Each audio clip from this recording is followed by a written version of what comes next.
조합제 TV 시청자 여러분 안녕하십니까? 2021년 11월 30일 오후 4시입니다. 가을의 마지막 날입니다. 가을과 헤어지는 것을 섭섭하게 생각한 하늘이 지금 비를 뿌리고 있습니다. 또 성남시장과 연관된 권력형 부패 사건이 터졌습니다.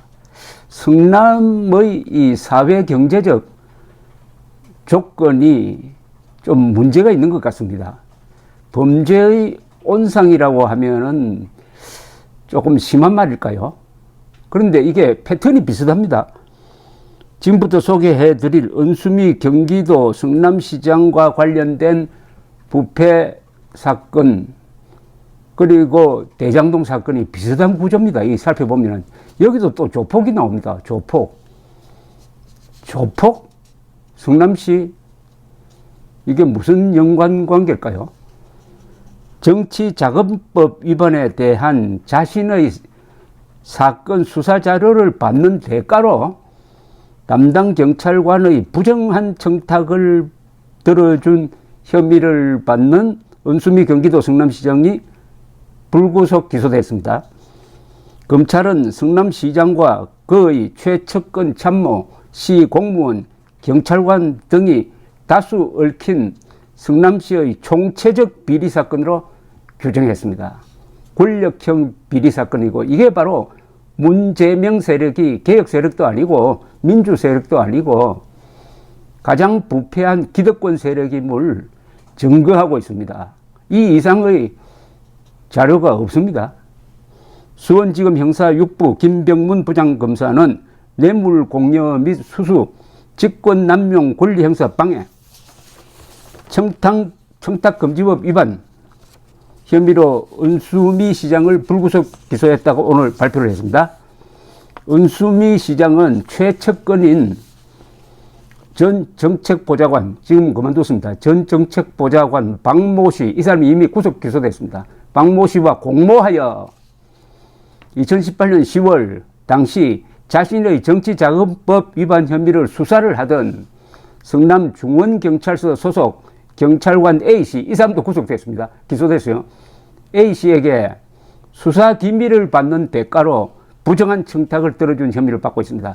가장 질이 나쁜 범죄입니다. 자신에 대한 수사 자료를 수사 경찰로부터 받고 그 대신 금전적 혜택을 주었다는 겁니다. 이 이상의 부패가 있습니까? 이 A씨는 소속 경찰관입니다. 그 수사를 하던 경찰관 A씨는 성남시가 추진하던 4억 5천만 원 상당의 터널 가로등 교체 사업을 특정 업체가 맡게 해달라고 부정한 청탁을 해서 그 계약을 승소시켰답니다. 그리고 나서는 그 업체 측으로부터 7,500만 원을 받았답니다. 7,500만 원. 이 성남시와 관계되는 데서 뇌물 액수가 큰 게 특징입니다. 몇백억부터 이 몇천만 원, 이건 적은 축에 들어갑니다. 규모가 다릅니다, 여기는. 이 밖에 이 수사경찰 A씨는 지인의 성남시 6급 팀장 보직을 요구하여 인사조치를 받아낸 것으로 검찰은 보고 있답니다. 그러니까 지인을 인사 승진시켜달라고 요구를 해가지고 그것도 관철시켰답니다.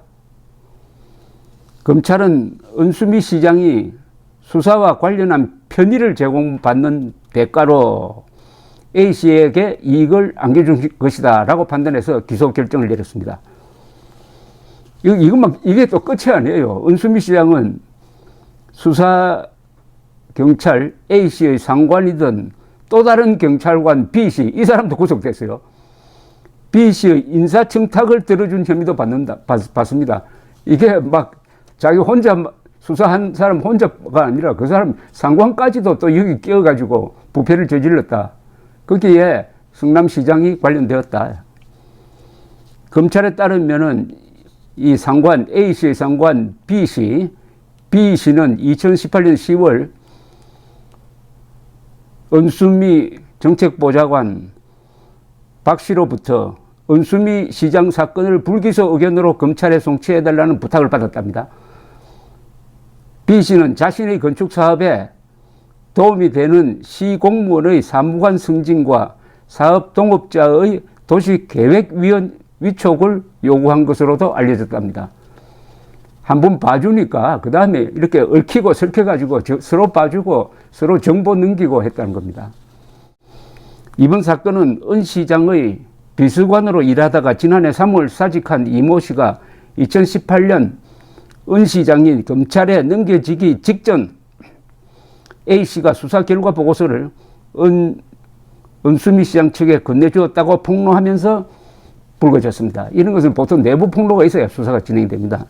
한편 검찰은 지난 3월 경찰로부터 이 사건을 받았는데 추가 수사를 통해 은수미 시장의 최측근이던 정책보좌관 박 씨와 전직 경찰관인 A 씨, B 씨, 시공무원, 업체 관계자, 브로커 등의 혐의를 차례로 밝혀내 총 8명을 기소를 했는데 그중에 6명은 구속 기소, 2명은 불구속입니다. 가히 부패 종합 백화점 종합 선물세트 같습니다. 은수미 시장은 그간 검찰 조사에서 혐의를 부인했답니다. 검찰 관계자는 8개월이 넘는 보강수사 끝에 성남시 공무원과 지역경찰관, 알선 브로커 등이 유착한 이번 사건의 전모를 밝혀냈다.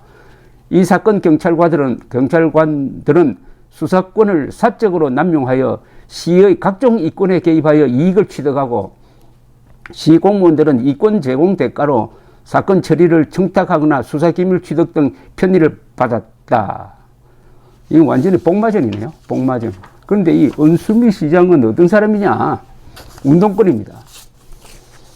좌익 골수 운동권입니다.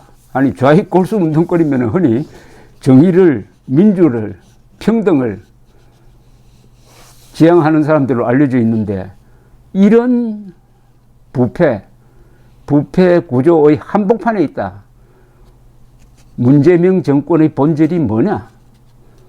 이 좌익 운동권의 실체가 뭐냐? 이제 여러분들도 제가 뭐 별도 설명할 필요 없이 다 아시고 있는 사실일 겁니다. 57세고 전북 정읍 출신이고 19대 의원을 했습니다.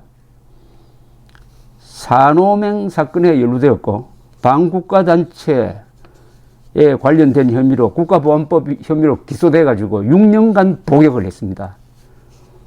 그리고 2018년에 성남시장 선거에 나와서 당선되었습니다. 아까 뭐 조폭이 운영하는 기업으로부터 뭐 편의를 받았다 등등 이런 이야기가 있었는데 그와 관련해 가지고 이 정치자금법 위반으로 기소되었다가 항소심에서 벌금 300만 원 선고를 받았습니다. 100만 원 이상이면 의원직 또는 시장직 상실입니다. 그런데 이 사건이 대법원에 가서 대법원으로부터 이게 파기환송됨으로써 300만 원 선고는 그러니까 제1심은 80만 원이었으니까 그것은 시장직 상실이 아닙니다. 그래서 항소심 300만 원 판결이 이게 무효가 되어서 살아난 경우입니다. 이때도 대법원의 이 파기환송 그 논리가 맞지 않는다. 극히 이례적이다. 이건 완전히 봐주려는 것이다. 라고 해서 말이 많았습니다. 똑같습니다. 이재명 당시 성남시장이 권순일 대법관이 개발한 법리에 의해서 대법원 판결을 통해서 당선 무효형을 면하고 살아남아서 지금 대통령 후보로 나올 수 있었던 그런 구조와 이 부분도 거의 비슷합니다. 그러니까 이 부패의 구조가 그 본질을 들여다보면 거의 비슷한 구조라 이거죠. 여기 등장하는 사람 보십시오. 수사, 경찰, 그리고 무슨 조폭, 측근, 은수미, 운동권 출신.